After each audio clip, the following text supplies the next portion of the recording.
Hi class, so in this lecture we are going to look at how we learn. So when it comes to learning, there are a few theories in psychology that relate.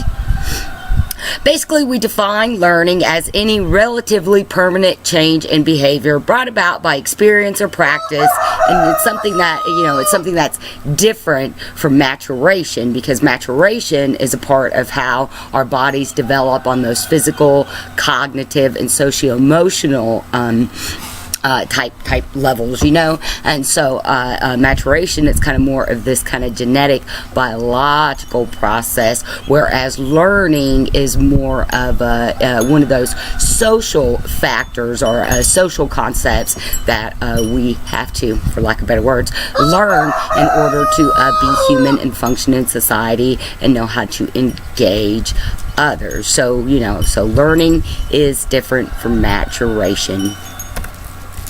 Alright, so when it comes to learning, basically we started, really getting interested in, as far as psychology goes, and looking into these different ways that we go about learning and stuff, and kind of how can you train people to behave a certain way, how do you condition people to behave a certain way, and that's really important because we are social members, so that means that, when it comes to cultures and societies and us working together, we have to have a basic set of rules that we've all kind of been conditioned to follow. So, some of these paradigms we have about, or different learning theories that we have, really came about with that third wave of psychology, which we call behavioralism, or just behaviorism there.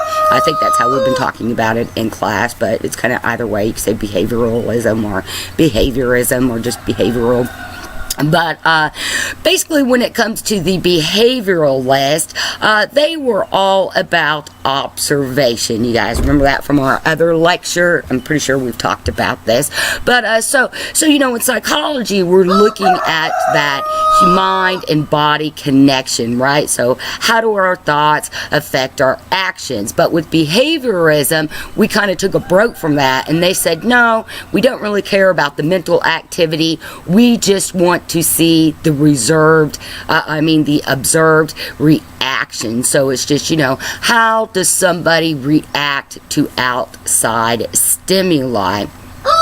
A lot of the ways that we have figured out how we learn, how we're conditioned or trained, has been through experiments, and it's just been that, guys. Just they set up these experiments, they observe the way that individuals or animals are acting, and then they make their notes and observations and data based on those observations alone. Even if the participant would come back and be like, well, I was thinking this, or I felt this, they don't care. They wouldn't include any of that data. It's all based on observation of what is going on right there in the present moment, okay?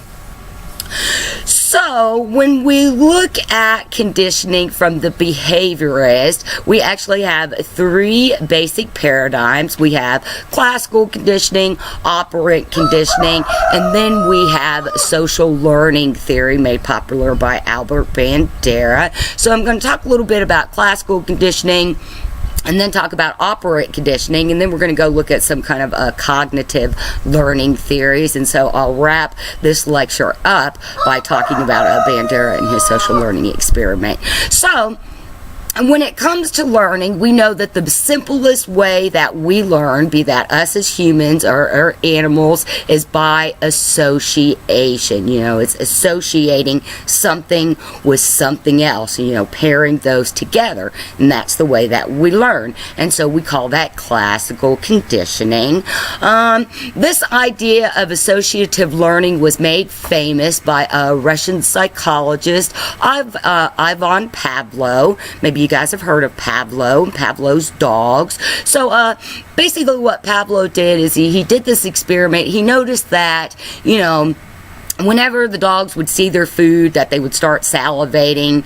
So basically he thought, well, I wonder if I could make those dogs, salivate to something else. Can I teach them to salivate, but by something other than food?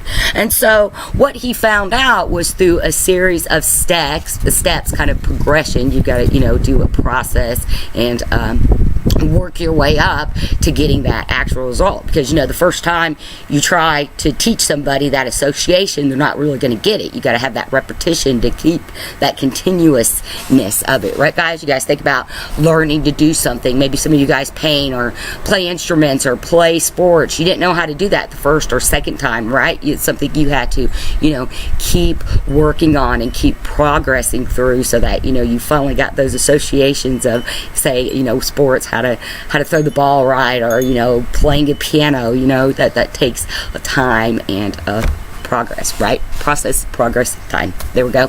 So what Pablo figured out is he started working with the dogs, and he would ring a bell. And so it kind of like ring a bell, and then they would give him the food. That's kind of how it started out, right? So, ring the bell, give the dog food, and then after a few times on that, you would ring the bell, and the dogs would just start salivating just from the bell, because they were anticipating the food being brought to them. And then Pablo noticed, kind of like by accident, that the dogs, even before ringing the bells, as soon as one of the researchers would come in the room, the dogs would automatically start salivating, because they had learned that association. Person in a white lab coat brings you food, and that then causes this biological reaction there, which is that salivation. So that's a big thing with classical conditioning and this idea of associative learning too. When it comes to classical condition, it's based on our automatic nervous system. So a lot of the ways we learn are going to have something to do with some type of physiological thing that's going on inside of us. So once again, we see how this is really based on just those physical those physical observations, physical reaction of what is going on. And so, based on Pavlov's experiment there with his dogs and the success of that, John B. Watson, probably one of the most famous behaviorists, came along, and he believed, basically, I'm going to give you guys this here. So, Watson was of the theory, when it comes to nature versus nurture, that we as human beings are born blank slates, which is kind of like Rousseau and like John Locke, the philosophers. That's kind of their idea. They Rousseau or Locke, now I forget, sorry guys, but they came up with the idea of tabula rasa. And so basically with tabula rasa, it means that we are born blank slates. So we're born blank slates. No personalities, no skill sets, no nothing. We're kind of these little lumps of clay that society molds. And so Watson claimed that he could take any baby from any race, any religion, any walk of life, and he could, and from as long as he had that baby from birth, that he could train that baby to grow up and be a certain type of individual. So if he wanted to train the kid to grow up to be a serial killer or criminal, that's then what the child would turn out to be. If he wanted to, train him to grow up being like a nuclear physicist, let's say, someone super smart, then, he could train him to be that way. So, so once again, we're born these blank slates with nothing inside of us. And so, we have the potential to do and be whatever, when it comes down to, our trainability. Now, the good thing about that is people just didn't, go, okay, Watson, here you go, make my kid a serial killer. You know what I mean? People were kind of like, okay, Watson. But what he did do was this very famous experiment called the Little Albert experiment. So basically, Watson and his assistant, whose name I always forget, But the two of them, they got this baby from an orphanage. He's a very young infant. Sadly, the boy did end up dying. It wasn't because of Watson or the experiment. It's just that he was chosen. He was kind of poor health, sickly, and like I said, he was kind of an orphan. So, I guess he was a good test subject for the time there.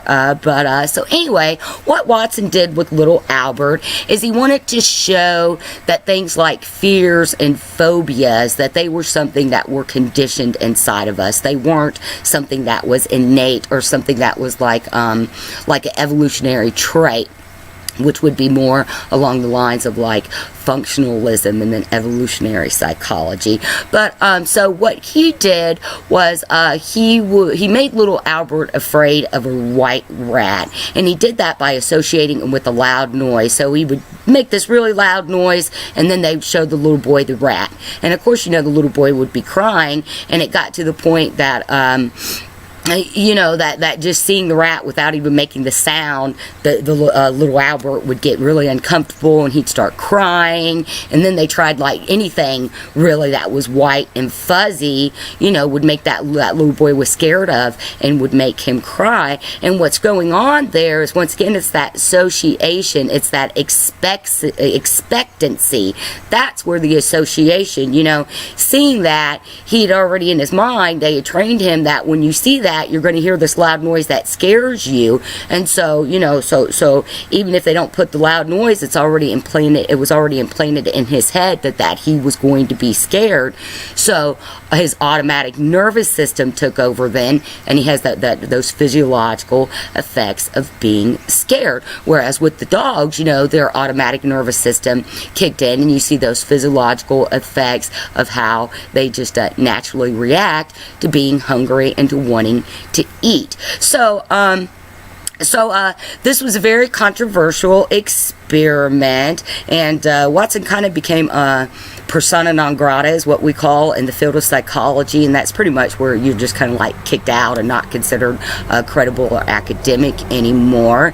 And it's kind of funny because Watson didn't get kicked out of psychology because of his unethical practices. He got kicked out because he had an affair with his assistant while he was married.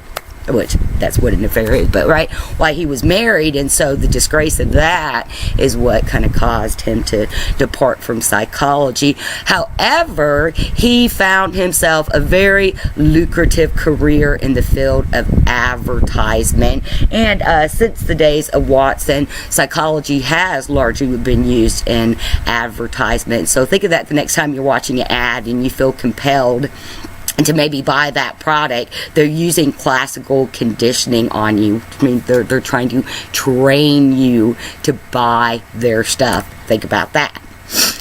So when it comes to classical conditioning, like I said, so it's all based on the automatic nervous system there, and it's all in response to this stimuli. So this is where it can get a little confusing for students and for all of us, actually, because we have these different elements that are involved. Whenever we do a classical conditioning experiment, we're always going to have those first there. We're going to have unconditioned stimulus, unconditioned response, your conditioned stimulus, and your conditioned response. So pretty much all stimulus starts out as neutral, okay? So the first time Pablo rang that bell, the dogs had no clue that meant they were getting food, so they just acted like their normal doggy selves. It wasn't until the association was made, ring bell, here's food, that the dogs, they begin to pair that together, okay? So that neutral stimulus, that unconditioned stimulus would be that bell ringing, okay?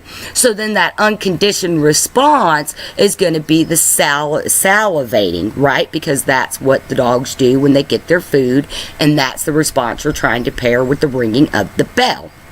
Okay, so after your successful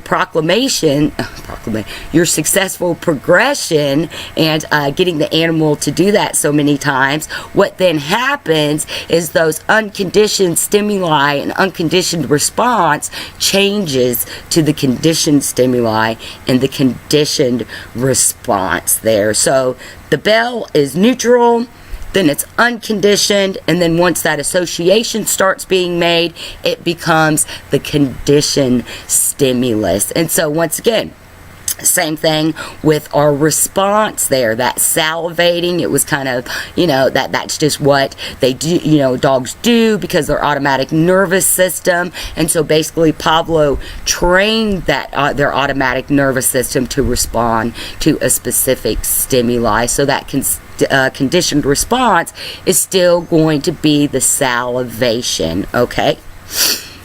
So then I have it there. So we see that neutral stimulus changes to that conditioned stimulus, but it has to go through that unconditioned phase first. And I think that's what confuses students, because they see all of those and they think that each one should be different, and that's not it. Stimulus is always going to be the same. Your response is always going to be the same. We just, note that in the beginning it's not conditioned, and then once it is, then we say it's conditioned. It's just one of those fancy, psychology things that we do. But, stimulus is always the same. Response is always going to be the same there.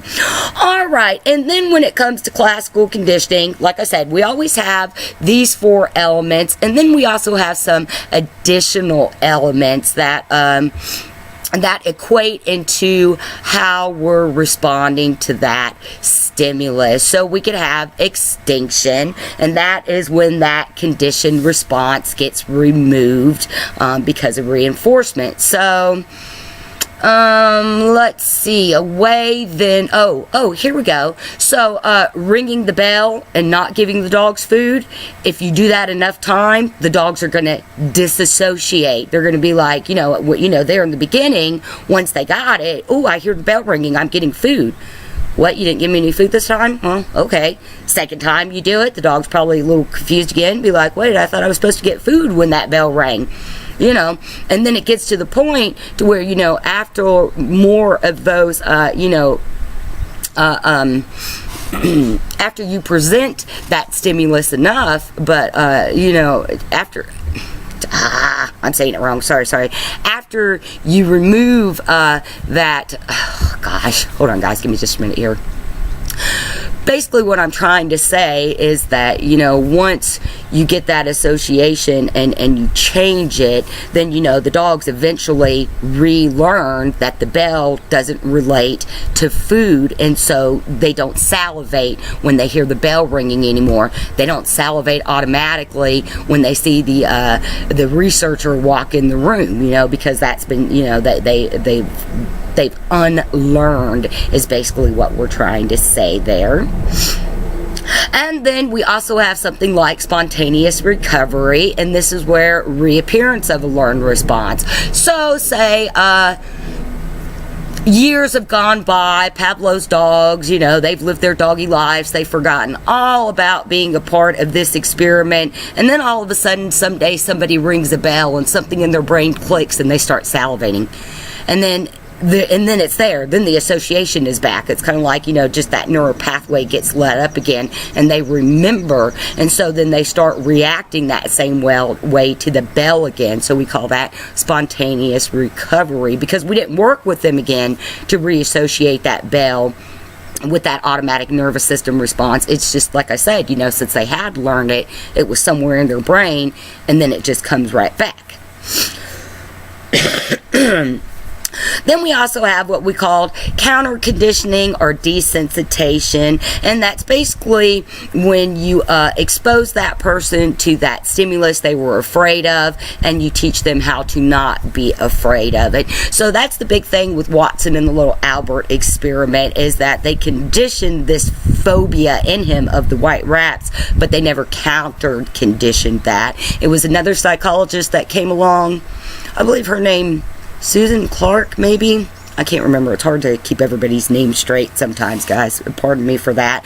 But we have this other scientist, a psychologist, come along, and she did counter conditioning, and her experiment was called the Little Peter experiment. So she made little Peter afraid of a white rabbit, and to show that you could train somebody to learn a phobia. But then she also turned it around. She counter conditioned that back out of him. So once she taught him how to be afraid of it, then she taught him not to be afraid of it.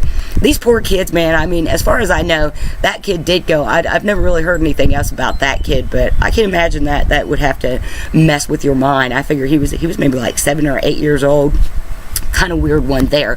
But the good thing about that is that we know when it does come to mental disorders and things like phobias, phobia is pretty much like, it's just an unrealistic fear of something. So it's like, you're super afraid of snakes, but you've never been bit by a snake. You may never have seen a snake in real life, but somehow anytime someone says snakes, and the thought that you are going to just the thought of a snake might be present, you just get that uncontrollable fear.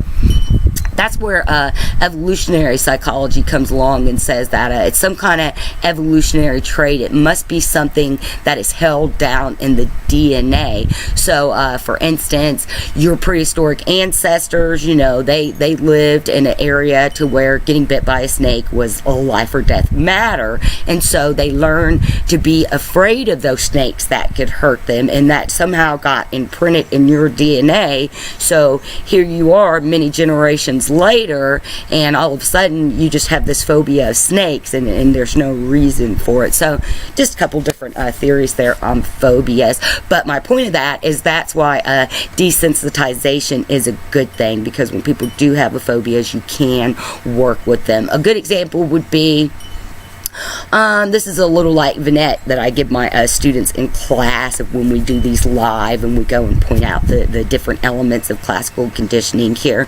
But Jane is a primatologist. She works mainly with, we'll say, rhesus monkeys. They're the cutest ones of them, so we'll go. She works mainly with rhesus monkeys, and she loves them. She thinks they're the cutest, most cuddliest things ever, and she enjoys her work with them. One day, one of those monkeys bite her, and that puts Jane in a very phobic and anxious state. Now, whenever she's around the monkey, she's her automatic nervous system takes over. Her heart starts beating faster. Maybe her palms get sweaty. All those kind of like physiological things that go along when with us when we are feeling anxious or feeling afraid of something. Maybe you get those little like butterfly kind of blips, or that little like rumbling in your tummy. Anything that has to do with those physiological responses.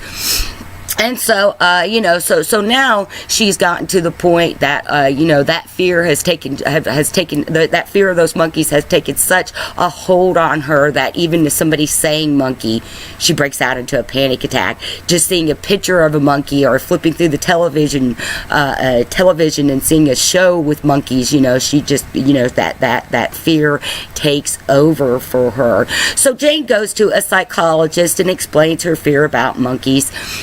And so the psychologist thinks that she needs to do some counter conditioning, some desensitization. So what happens is then through those series of those steps, those proximal steps there, that psychologist works with Jane, and she eventually is desensitized, and that phobia becomes extinct, and she's able then to go out and continue her work with her monkeys there. Okay, guys, does that make sense? I hope that makes sense, and it's a good way to show, just how counter conditioning is actually a good thing, because when you look at these historical experiments, it sounds kind of like all bad and like it's not something that would be productive to society, but it actually is indeed productive for when we go to deal with things like mental illnesses. So the way that psychologist would desensitize Jane, it would be like first, like, showing her a picture of a monkey,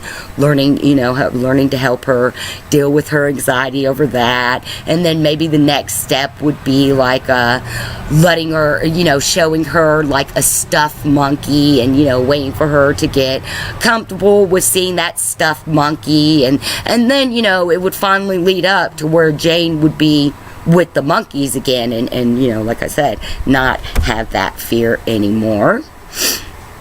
Then we have stimulus generalization, and that's when you kind of respond to a stimulus in the same way. So let's say that you got some fried chicken at a gas station and it made you sick.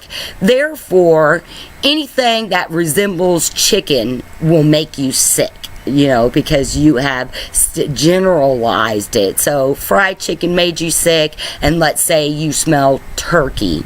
Well, turkey is close enough to chicken that you can generalize it to be the same thing, and it'll make you feel sick too. All right.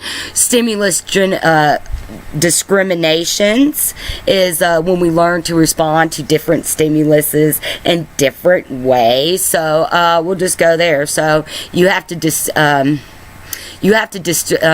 differentiate that fake stimulus from your conditioned stimulus. That would be something like the bell. Alright, so you're using like a little handbell, and then maybe you change to a buzzer, and you want to see kind of what's going on there. And so when you change to that buzzer, then maybe instead of salivating, like the dogs would bark or blink or something, it's kind of like that is what they're talking about there. And then we have higher order conditioning, and this is when you get that new stimulus. So kind of that fried chicken and turkey example would be a good thing. No, that's really not a good comparison. So it would be, we'll go back to the dog. So you say ring the bell, present the food. It would be something like before you ring the bell, you would maybe state a command. And then, then that higher order conditioning kicks in. State the command, ring the bell, dog salivate. They associate those together. So that command then would be that new conditioned stimulus. Command before the bell, would be that new conditioned stimulus. And then we have the conditioned emotional responses, and that's just like we see with Watson and little Albert.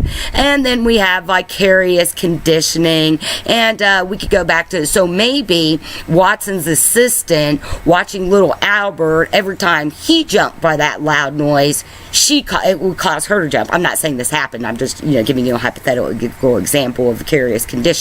That's what vicarious conditioning would mean. And so then you would find yourself, when you see that white rat, you too would be like, and be like, oh my gosh, it kind of worked on me too. So that's what they're talking about.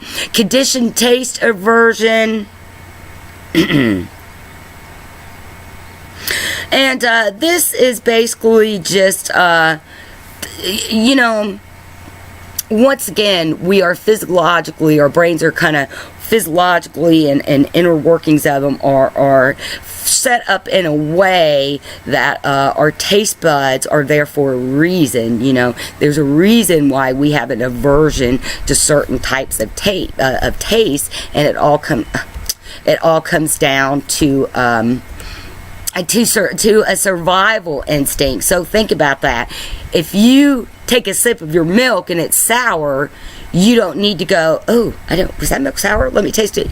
You know what I mean? It's like when you taste it and it tastes bad, you're not going to keep eating it to be like, well, maybe I was wrong and the second bite will be better. That's kind of what we're talking about there. And like I said, that's something that, once again, could be another one of those evolutionary kind of traits that's in our DNA, because, it's something, biological conditioned in us to where, we just have this natural aversion for certain things. And, it's just that. It's because in the prehistoric past, if somebody didn't know to eat something and then somebody ate it and they got sick, or think about, even, there at the beginning of fire when we first started eating meat. I mean, if you eat bad meat, it'll make you sick and you'll die and you're not going to survive. So, it was all about survival. So, they kind of learned that smell, even just by the smell alone of that rancid meat, that it was not a good thing. It's not something that was going to sustain, there. Then we have biological preparedness, which goes right along with just what I'm talking about, is that, we make these associations for survival. And then we have stimulus substitution. So a good way, go back to that, like I said, with the higher order. So you give a command, ring the bell, dogs salivate. So basically, once you had that higher order conditioning, say you take the ringing bell out, you'd substitute it with just that command. So then when you gave that command, the dogs then they've already got that pattern of association there, so you'd end up getting that same response there. Sorry, I had that listed twice there. Next we have, and so that is classical conditioning. The key thing with it is it's all based on those automatic nervous system, so this just those ways that we respond that we really don't have any control over. And like I said, when you think of fear and anxiety, it's the best way, because when we're fearful, when we're anxious, those mouth gets dry, hands get sweaty, heart rate kind of increases, so it's all that automatic response. That is where operant conditioning is different, because operant conditioning is based on voluntary responses. So with operant conditioning, they're working on our higher central nervous system there. It's not those automatic levels. We're actually, I hesitate to say it, but we're actually putting a little bit of cognition in there, because it's voluntarily responding, which means that the test subject has to somehow be thinking, right? There has to be some kind of wheels clicking up there for, that help you decide, are you going to do what you're being asked to do, or are you not going to do what you're being asked to do? So operant conditioning kind of makes that a little, simplistic, because, it's based on a system of punishment and reward. So, you either do what you're being conditioned to do and you're rewarded for your efforts, or you don't do it and you're punished for your efforts.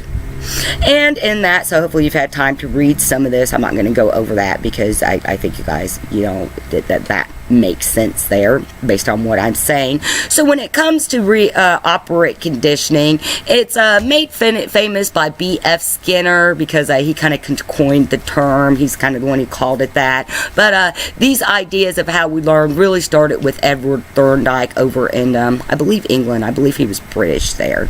And like I said, it's all based on voluntary responses. Classical conditioning is involuntary responses. Operant conditioning is voluntary. And like I said, it all goes back to this idea of rewards and punishment, and we do that through the concept of reinforcement. So, when you want somebody, think about it. You want your child to pick up his clothes and to clean his room.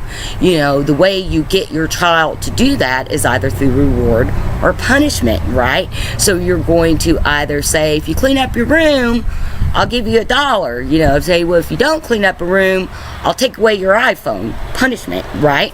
And so when it comes to reinforcement, we have three basic ones. We have our primary reinforcement. We have primary and secondary reinforcers, but we have positive reinforcement, negative reinforcement, and then punishment. So a lot of times students get confused because we use the terms positive and negative, and those aren't relating to the response. It's more relating to the stimuli is what we're talking about, okay? So with positive reinforcement, we are either introducing a positive thing that person we're introducing a positive thing that's going to help that person voluntarily respond there. So like I said, a reward would be you go to work, you work your hours, you get your paycheck. That's positive reinforcement. Now negative reinforcement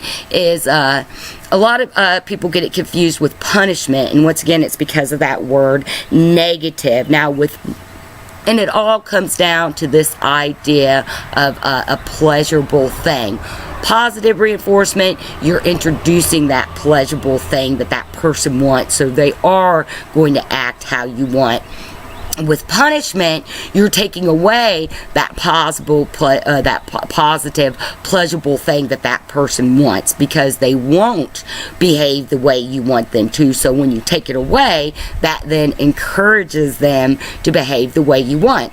Now, negative reinforcement is when we're getting away from something that's not pleasurable. Okay, guys? So the raccoon the raccoon runs up the tree to avoid being eaten by the coyote. That's negative reinforcement, because the negative factor there is the stimulus. The coyote is the stimulus, and to learn to avoid being eaten, you have to run up the tree there. So hopefully that makes sense. I've got a few more examples here too. And so when it comes to this idea of reinforcements and the idea of rewards and punishments, it's something that it's just like with classical conditioning. It's kind of something that you have to, it's a process, you have to kind of do it in stages. All right. So, if I want my animals to do something, all I have to do is get food and shake it, and they'll come running. If I want the goats, all I have to do, shake the food, call, classical conditioning, right? The goats come running. I don't even have to see them. They're way, way off on the other side of their 5-acre fence, and they will, literally come running down the hill to get those treats, all right? Now, here's the funny thing. I can't do that every time. If I do that every time, they get bored. They get bored as much as they love their treats. If I do it every time, they get bored, because in the natural, out here in their natural world, they don't get treats all the time. So they're not really used to that. So I have to break it up, and it's called a schedule of reinforcement. So in a way, it's kind of, with the goats, I kind of have to trick them. Because I have to, when they're not paying attention and they won't coming is when I have to, shake the treats, get them to come, and then, I can't always give them those treats, because like I said, if I don't, then, it's not always going to work like there. So if you give somebody a candy bar for every time they did something nice, that person is eventually going to get sick of eating that candy bar, right? I guess that depends on what kind of candy bar it is. But the point is that you have to kind of, now we're at a point of learning to where we kind of have to stagger it. So like I said, we call those schedules of reinforcement. And we have 4 different types of reinforcement that we do here. We have fixed interval, and that would be things like a paycheck, like getting a passing grade. You go to work, you put your hours in, you get your reward at a specific time period. You go to class, you do your research, you do your work, you submit it on time, and then you get, and that this is the time you have to submit it, and then this is the time that you're going to get your grade, and, hopefully we all strive for that positive reward, that good grade, and we don't, kind of negatively punish ourselves by turning in sloppy work, or doing sloppy work so that our paychecks aren't as big. All right, and then we have a variable interval schedule of reinforcement, and that would be like dialing the phone and getting a busy signal, right? Because what does that condition us to do? It conditioned us to put the phone down, wait a few minutes, pick it back up, try again. Put the phone down, wait a few minutes, pick it back up to try again. You see, it's variable, because we never know on which of those times we pick the phone back up that it's actually going to ring and who we're calling is going to answer there, okay? And then we have the fixed ratio schedule of reinforcements. And this is like what I was talking about with the goats. So if every time I shook that bucket and I gave them some treats, they would eventually, their rates wouldn't be the same. And then think of it as like a mouse hitting a lever. All right, so some of those, the mouse knows he has to hit the lever 3 times and he'll get his treats. And so the more he does that, then the faster he gets at hitting those 3 times. Or, like I said, it could go the other way and he'll get slower because he's bored with that, because once again, it's just not in their natural world that they, hit a lever and get these treats. So, it definitely shows how, maybe a little bit that tabula rasa kind of level thing there too, is because, we can learn to do these things, but then there's also a point to where we get kind of bored with it. And so, we have to learn other things, right? And then last, we have our variable ratio schedule reinforcement. And basically with this one is just we're introducing unpredictability. So if the rat knows that he pushes that lever 3 times and he's going to get that treat, then we're gonna shake it up. We're gonna be like, okay, well, how long is it gonna take him to figure out that he's got to press it 6 times to get that treat? So that's what we're talking about there. So we change those responses. And then with that too, think of it like rats in a maze. If you have the maze set up this way, the rats are going to learn, and so they're going to get through it real fast. But then what happens if you change one part of that maze? How long is it going to take them to figure out that change and get successfully through that maze there? And then we also have punishment. Oh, sorry, I misspelled goal there. Punishment. So like I said, punishment is different from negative reinforcement. With negative reinforcement, we're getting away from something that is unpleasant. See, the negative there is the stimuli. It's a negative stimulus that we don't want. Punishment is taking away that pleasant stimulus, right? So with punishment, we just totally take it away. It's something we like, and we take it away so that we can get the desired behavior that we're looking for.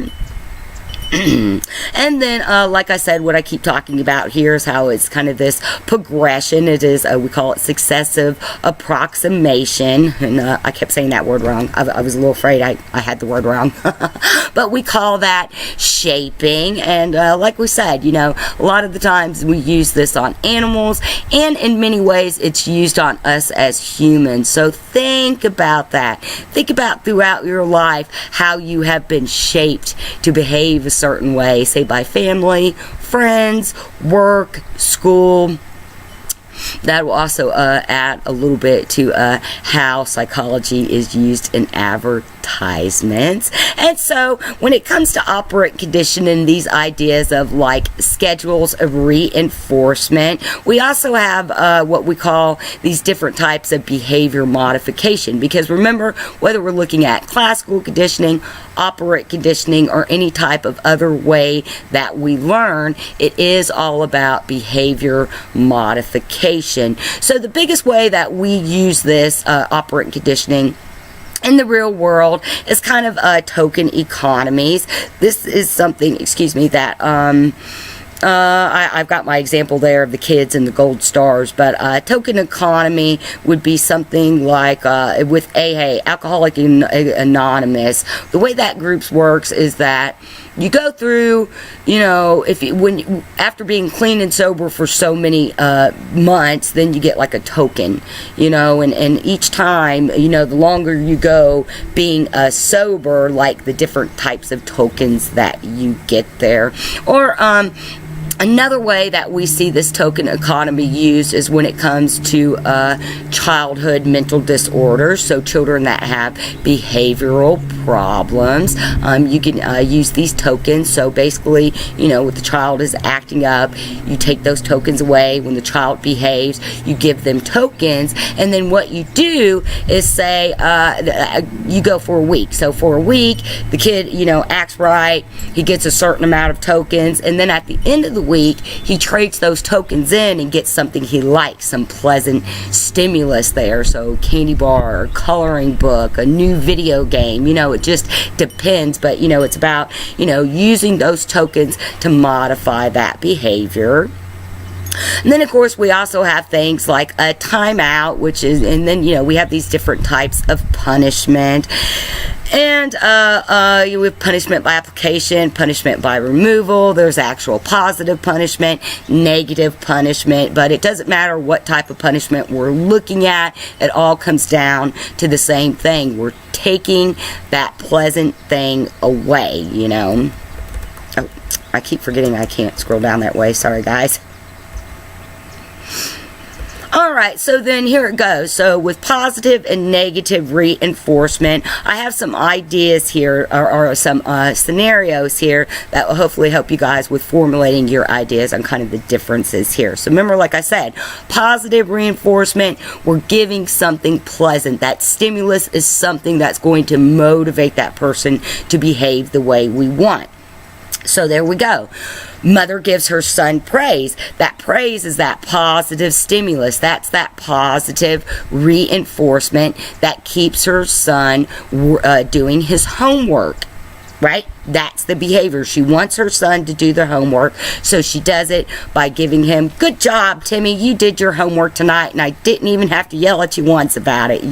That then encourages Timmy, because, ultimately, that's what we want. Nobody really wants to be yelled at to do something. That son is going to take that positive encouragement and apply that positively in his life there, right?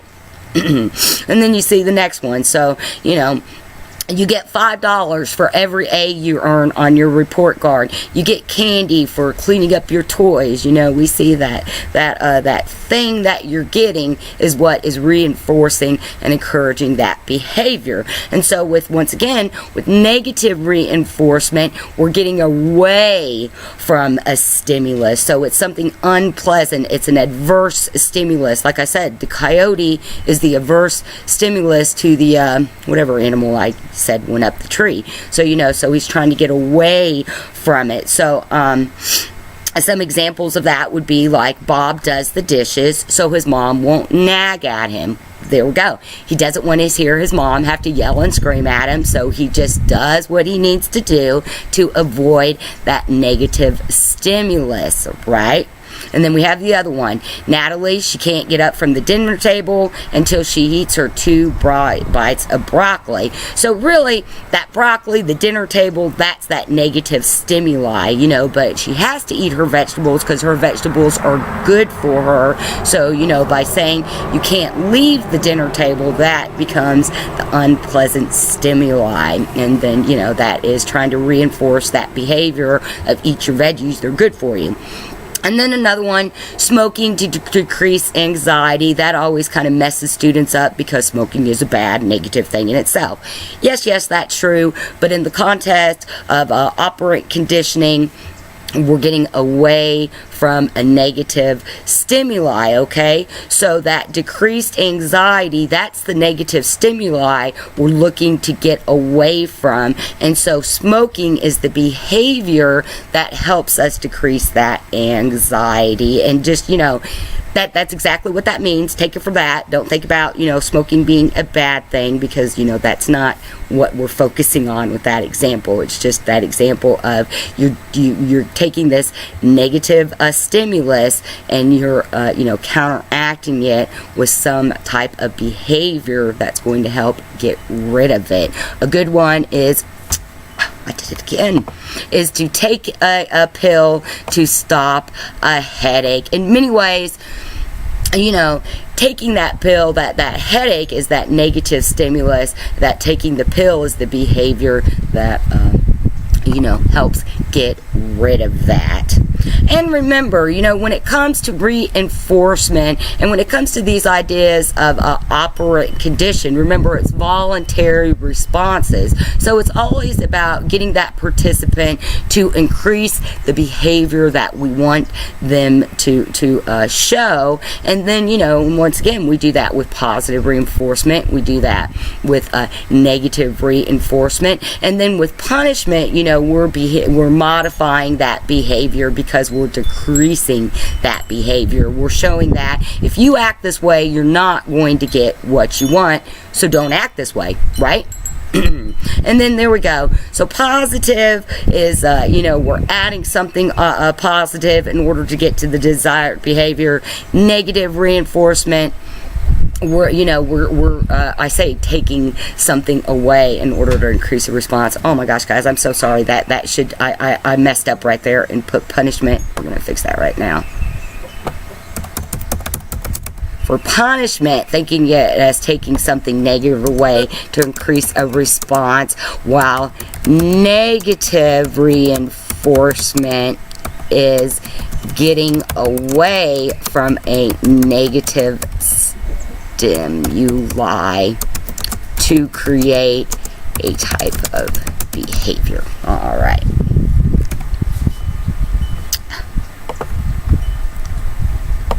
Alright, and so just some more examples of positive and negative reinforcement there for you guys to help you kind of, figure out the differences there. So you can always pause this to look over those. And then same thing, just some more, just so that I'm reinforcing the difference so that you guys are learning what the difference are between these. Alright, and then like I said at the beginning, so that kind of then we break a little bit from those behaviorists and their ideas, and we kind of lean now more towards these cognitive learning theories, and then we'll talk about Bandera and social learning theory here in just a couple minutes. So with cognitive learning, we're looking on those mental processes that go on while we are learning. Remember, classical conditioning, operant conditioning, those are paradigms under behaviorism. So what that means is that we're just looking at the reaction to the stimuli. We don't care about what the person is thinking as they're reacting. However, what the behaviorists begin to see is that, especially with Skinner and kind of Albert Bandera, is they kind of start, it's like they're put their foot in their mouth, because when it comes down to it, that mind-body connection is real, and although we can observe the way that we behave, and we can't really observe what's going, those thoughts going on in our head during the time, we can convey that, as an aftermath. And so, we just see we can't separate that mind-body connection. The way we think affects how we behave. And so, they start to see that. So behaviorism gets a little turned around on its head, and it gets kind of changed into cognitive behaviorism, to where, like what I just said, we get to the part, we finally get that full circle back to, realizing the importance of the mind's influences on our reactions to outside stimulus.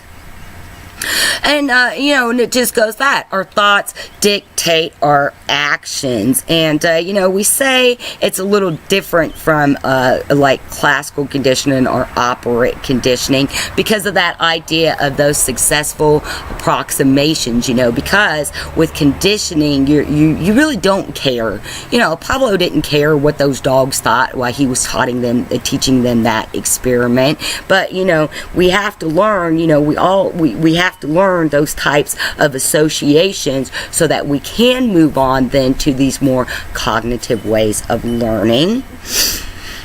All right, and so When it comes to cognitive learning, we kind of put that under what we call Gestalt psychology. And basically, Gestalt, it's a German word. It means like the sum of the parts. And it's just about looking at the whole picture. That's basically what it means, is that in order to really understand something, we can't just look at one piece of it. We have to look at all of it. So when it comes to how we learn, we're really looking at how our thoughts, feelings, and emotions influence our behaviors too. And so we have 3 types of cognitive learning. There is the idea of latent learning. And basically with latent learning, it just means that sometimes we learn stuff and we store that information away because, we don't need it right then. And so it goes into those other parts of our consciousness. Say like it goes into our subconscious, or maybe, it drifts down into our unconscious, depending on how much longer, the time period in between using that information and learning that information and then having to use that information. So basically, we all have these little cognitive and mental maps, and we're always learning, even if we're not actually doing something. We're always learning in life, and we figured this out. So a psychologist named Tolman, and he did it by watching rats in a maze. So we learned that he took 2 groups of rats. He let one group of rats just kind of lazily just walk around and kind of figure that maze out. Didn't try to give them any kind of help in figuring that maze out. Well, with the other group of rats, then their control experiment, they did more operant conditioning. They taught them which levels they had to push to open the doors, to get around the maze, or whatever they did to teach them, but step by step, how to get through that maze. All right. So the cool thing about that is what they showed is that the rats that were just allowed to just kind of wander around, that they actually, I think they started getting through the maze better than the rats that were being reinforced. It's because, by just being allowed to kind of explore on their own, they were able then to learn what happened. So, that's what it was. So when they actually got put in the maze and had to be timed, they were, the scientists, they were shocked that the rats were able to get through that maze so quickly when nobody had taught them how to do it. It sounds a little no-brainer, though. It'd be like, well, if you eventually learn to wander around a room long enough, you're probably going to figure out how to get out. If there's a way to get out, right? You'll figure it out. But that's not always the case, as we learned from Seligman and the idea of learned helplessness. And now this is another one of those psychology experiments that makes me cringe, because it involves doing mean things to animals to figure out how we learn something. And you don't have to torture anybody to figure that out. But anyway, that's my own little soapbox there.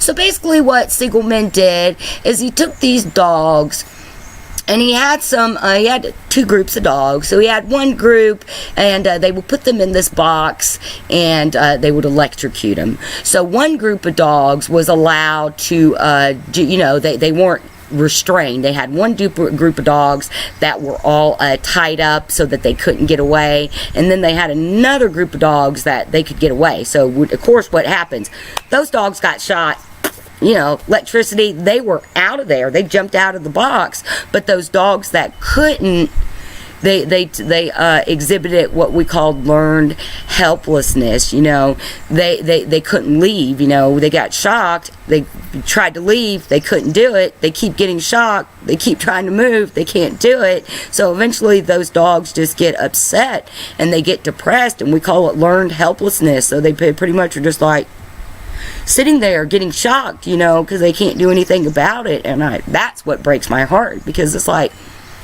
why would you just put a dog in a box and shock it to death? Of course, that's a horrible way to learn about learning.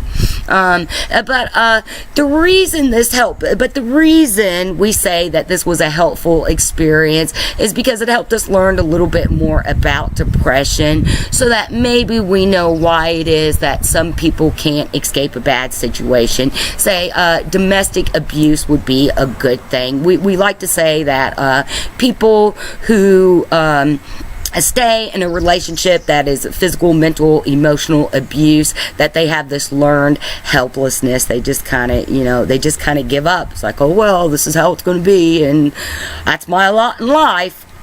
So the last type of cognitive learning we have here, it's actually way more cooler and fun. It's Kohler's chimps and what we call insight learning. So basically insight learning, that is that little light bulb moment. That's when we're working on a problem, say we're trying to do something, and all of a sudden the light bulb goes off and we're like, haha, I see how that fits together now. That is insight learning. You guys know exactly what I'm talking about there. And it's just that. It's that, aha, I got it now. I figured it out. And, of course, we know that this is all something we're capable of doing. It's something that we learn, just at a very young age, just the different things that we learn in life, that then, gets wrapped up in our brains and leads to those higher complex cognitive functionings that allow us to, make those associations in our head. Kind of on those more complex levels there. That's really what's going on. I said that was my fancy way of saying the light bulb goes off in your head, right? And what makes this really cool is that we used to think that animals, they didn't have that aha moment. They weren't capable of like figuring something out. But Kohler figured out that that is not true. So basically what he did is he took these chimpanzees and well, there's actually a few different experiments, but I think with this insight learning, it was the banana one. So like they had these bananas and they had these boxes, and basically, the chimps had to figure out that if they stacked the boxes up, they could reach the bananas. And so, it was kind of one of those, they didn't even have the boxes stacked up. So, it was up to the chimps to figure out, hey, I could put these boxes on top of each other and get the bananas. Yeah, holy crap, that works. That's kind of what the little chimps there did. And then there's another one where they took a stick, and it was like, they took a stick and they had, showed them first the long stick. You could kind of, if you poke the stick in the hole, you'll get the food out. But what they did was the stick was like broken. It was like in pieces or something. So in order for it to be long enough to actually, poke and get the food the chimp was looking for, the chimp had to figure out that he had to put them together. And, after a few times and kind of trying and kind of looking, the chimp, aha, and if I do this and then do this, it'll work. And then the other one I'm thinking of is they figured out, this one was really cool. This is actually in the video that I have attached for you guys. I keep forgetting to put the videos in, but I'll try to remember to put this one in because you guys will like it. But they took this long kind of think about like test tubes, or like if you have like rabbits or gerbils, how they have those the tubes you put their water in, those kind of cylindrical tubes there. So they had one of those that they had this peanut down in the bottom in, and so they give it to this monkey, and so they give it to this chimpanzee, and she's trying to get her finger down in there to try to pull that peanut out, and she just can't do it. And then all of a sudden, you see it in her eye. All of a sudden, she's like, wait a second. And she goes over to the water dish, and she gets a mouthful of water and comes back, and she spits it out not spits it out, but she pours that water out of her mouth into the tube so that peanut could float up to the top. And then she just plucks it out and pops it in her mouth. And that's pretty cool that the chimpanzee figured that out. And I'm like, I'm not sure if I would have been smart enough to put that association. Think about it. How many of us would be smart enough to kind of make that association? I think that we probably would have resorted to something else. We just broke the bottle, We wouldn't have been that ingenuitive and creative in thinking of that. So I just like that a lot. So, all right, guys. That then leads us to Albert Bandura, and the reason I saved him for last, even though he's kind of the other paradigm under behaviorism, is because this is where behaviorism really flips over on itself, and we see that even though we can observe what somebody, these behaviors that somebody is performing, there's some kind of cognition associated with that. So basically, observational learning it's monkey see, monkey do. You see somebody do it, and so then you then do it. So let's take the chimp filling up the tube there with water to get the peanut. The other chimpanzees see her do that, and then all the little light bulbs in their head go off, and they go, hey, well, she did it, I can do that too. That would be observational learning. And like I said, that involves some type of cognitive processes there, whereas more with classical conditioning, it's that involuntary responses, and then operant conditioning, even though it's voluntary responses, it's still somebody teaching it to you, if that makes any sense there. And so when it comes to human beings, we're visual creatures, and we like to imitate or mimic others. However, according to Bandura, that takes those cognitive processes, because in order for us to mimic that action, we have to want to do it. So we have to be motivated. We have to be...